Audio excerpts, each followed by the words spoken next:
সুনামগঞ্জ জেলা ছাতক থানা নুরুল্লাহপুর ইসলামিয়া দাখিল মাদ্রাসা।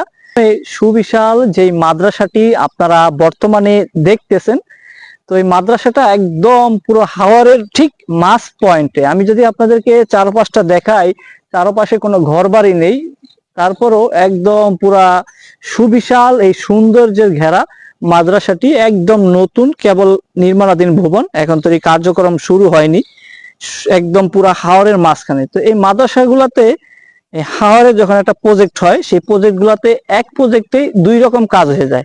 এটার উপরে এলো ক্লাসরুম, আর নিচে যদি স্পেসটা আমি একটু আপনাদেরকে দেখাই, নিচের যে স্পেসটা আছে এটা হলো আশ্রয় কেন্দ্র। ঠিক আমাদের ওইসব অঞ্চলে, দক্ষিণ অঞ্চলে কিন্তু আশ্রয় কেন্দ্র আছে, যে সকল অঞ্চলে পানির পরিমাণটা বেশি থাকে বর্ষার সিজনে, সে সকল অঞ্চলে কিন্তু আশ্রয় কেন্দ্র প্রকল্পগুলো নির্মাণাধীন হয়। তো এইখানে যেহেতু একদম পুরো হাওরের ভিতরে, তো সে কারণে তারা এই একটা প্রজেক্ট দিয়ে কিন্তু সরকার দুইটা কার্যক্রম পরিচালনা করতে পারবে। প্রথমত উপরে হলো স্কুল, নিচে হচ্ছে আশ্রয় কেন্দ্র।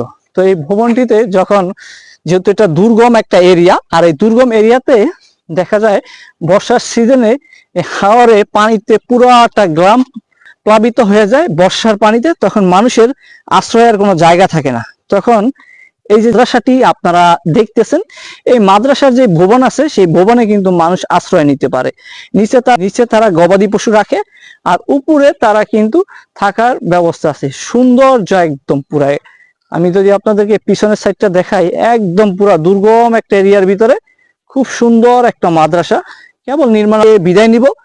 সুনামগঞ্জ জেলা ছাতক থানাধীন এই মাদ্রাসাটি নুরুল্লাহপুর ইসলামিয়া দাখিল মাদ্রাসা।